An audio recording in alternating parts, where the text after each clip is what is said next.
वालेकुम। मैं हूं डॉक्टर अमार और आज आपसे बात करेंगे हम पाइल्स के मौजू पे कि पाइल्स का जो इलाज है वो ग़िज़ा के साथ कैसे किया जा सकता है। क्यों मेहदी साहब, जी, आप बिल्कुल ठीक है। बिल्कुल ज़बरदस्त। आपकी कोई क्यूरीज़ हैं, क्वेश्चंस हैं तो पूछ सकते हैं। बिल्कुल, आप बताइए ना, अगर पाइल्स अभी हुई नहीं है, जी। तो उससे बचने के लिए कौन-कौन सी ग़िज़ाएँ आप सजेस्ट करते हैं? ताकि वो हो ही ना, अगर किसी कॉन्स्टिपेशन है, किसी को प्रॉब्लम होती है, किसी की फैमिली हिस्ट्री है, तो कैसे बचे वो?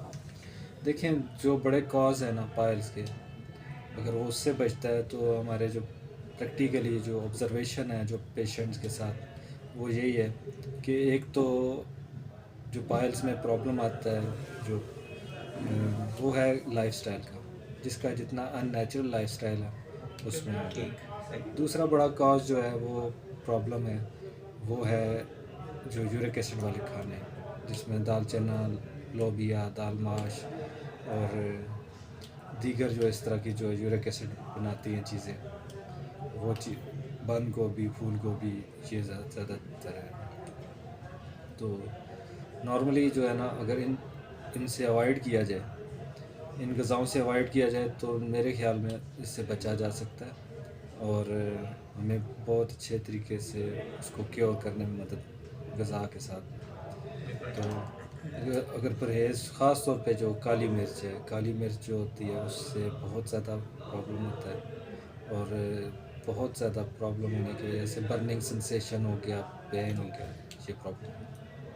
अच्छा, और कोई?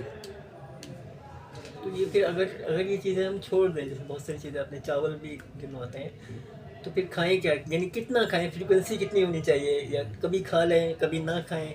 इसके बारे में क्या कहेंगे देखिए, आप? हम या बिल्कुल छोड़ दें? तवत्तर के साथ रिपीटेडली हम चीज़ें नहीं खा सकते। ठीक है। अगर हम खाएंगे तो चावल खाएंगे तो चावल के साथ अमरूद खा लें तो ज़्यादा बेहतर है उसका असर न्यूट्रलाइज़ करने के बिल्कुल। लिए। और उसको आप ये नहीं कि सुबह दाल माश खाई, शाम को चावल खा लिए, फिर उसके साथ जो है ना लोबिया खा लिया, ये तो फिर उससे प्रॉब्लम ज़्यादा हो जाएगा। एक और इसका जो बड़ा रीज़न है वो फास्ट फूड है, जो प्रोसेस फूड्स हैं, बिल्कुल। प्रिजर्व हुई हुई चीज़ें जो होती जी, हैं उसमें वो केमिकल्स होते हैं, वो एक बड़ी वजह है इसके बाद। बिल्कुल सही। तो और इसके हवाले से कोई? अच्छा, जैसे एक बहुत बड़ी प्रॉब्लम कॉन्स्टिपेशन की भी होती है, तो वो दोनों और ये जो पाइल्स है, ये दोनों मतलब सेम है, इन्हीं दवाइयों से, इन्हीं एहतियातों से आपकी वो कॉन्स्टिपेशन भी सॉल्व हो जाएगी, कॉन्स्टिपेशन या के वो लिए तो अलग है? फाइबर डाइट चाहिए होती है। क्योंकि आपने ही कहा था कि वो कॉन्स्टिपेशन आगे बढ़ के फिर पाइल्स में कन्वर्ट होती है। जी जी, अच्छा, फाइबर डाइट चाहिए उसके लिए। फाइबर डाइट चाहिए। ठीक है। फाइबर डाइट चाहिए और फाइबर डाइट के लिए हमें स्पेशली जो फाइबर डाइट चाहिए होती है, फाइबर की लैक ऑफ फाइबर की वजह से ही कॉन्स्टिपेशन डेवलप होती है। ठीक है। पानी की कमी की वजह से कॉन्स्टिपेशन डेवलप होती है, या ऐसे ड्रग्स यूज़ किए जाए या स्टीरॉइड्स यूज़ करते हैं लोग, जिसकी वजह से कॉन्स्टिपेशन डेवलप होती है और कॉन्स्टिपेशन के पेन होता है जो बाद में जाके फिशर्स, एनल फिशर्स बनते हैं और बाद में पाइल्स बनता है। लेकिन अगर उसको आप पहले से फाइबर वाली डाइट जो कि दलिया, छिलका इसबगोल, सब्जियां, सलाद, फ्रूट्स लेते हैं तो ये बेहतर हो सकता है। और अगर फीमेल्स की बात की जाए, तो फीमेल्स में भी यही इश्यूज होते हैं, क्योंकि आमतौर पर उन्हें बैठने ही होता है घर में। नहीं, फीमेल्स के जो प्रॉब्लम्स होते हैं पाइल्स के वो डिफरेंट होते हैं। डिफरेंट टाइप के हैं। हाँ जी, फीमेल्स में जो पाइल्स के प्रॉब्लम्स होते हैं वो होते हैं ज़्यादा उनकी जो प्रेगनेंसी के दौरान पाइल्स जो डेवलप होती है, अच्छा। उस पर हम एक पूरी वीडियो बनाएंगे। ठीक है। तो उस पर बात करेंगे कि क्या वजह होती है कि जो प्रेगनेंसी में पाइल्स बनती है और बाद लेटर ऑन जाके प्रॉपर डिजीज़ में कन्वर्ट हो जाती है और वो फिर पाइल्स रहती है ठीक है। सही है। जब। लेकिन और एक बड़ी वजह फीमेल्स में ज़्यादा ओवरवेट का होना, वज़न का ज़्यादा होना, ये भी पाइल्स की वजूहत में से शुरू अच्छा। है।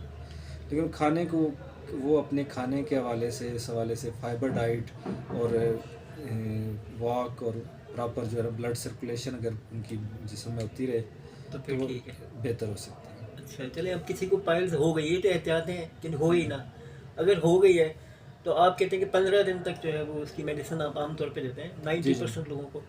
15 दिन में वो इंशाल्लाह सॉल्व हो जाती है। फिर उसके बाद फिर उसको कैसे क्योर किया जाए, कैसे कंट्रोल किया जाए, ये ना हो कि बाद में दोबारा हो जाए, फिर दोबारा हो जाए, यही वाली ग़िज़ा का आप शेड्यूल रखा जाए बाद में भी। ग़िज़ा में जो देखें ना, ग़िज़ा में अगर ओकेजनली खा सकते हैं चीज़ें, अच्छा, ठीक है, लेकिन आप रिपीटेडली नहीं इस्तेमाल कर सकते। बिल्कुल सही।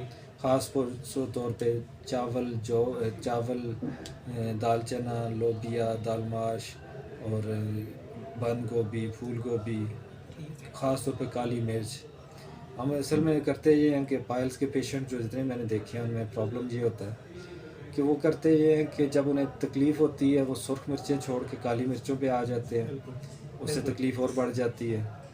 चावल उबाल के इस्तेमाल करना शुरू कर देते हैं, जिससे भी तकलीफ़ बढ़ जाती है। ठीक है, अगर चावलों से अवॉइड किया जाए हुँ, और फास्ट फूड से अवॉइड किया जाए, प्रोसेस फूड से अवॉइड किया जाए और स्पाइसी चीज़ें, स्पाइस से भी अवॉइड किया जाए, तो बड़ी हद तक खाने से कंट्रोल किया जा सकता है।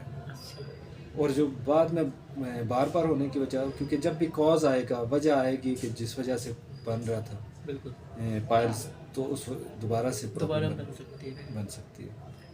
अच्छा, मेरे ख्याल में आज तक कितनी ठीक है, काफ़ी काफ़ी।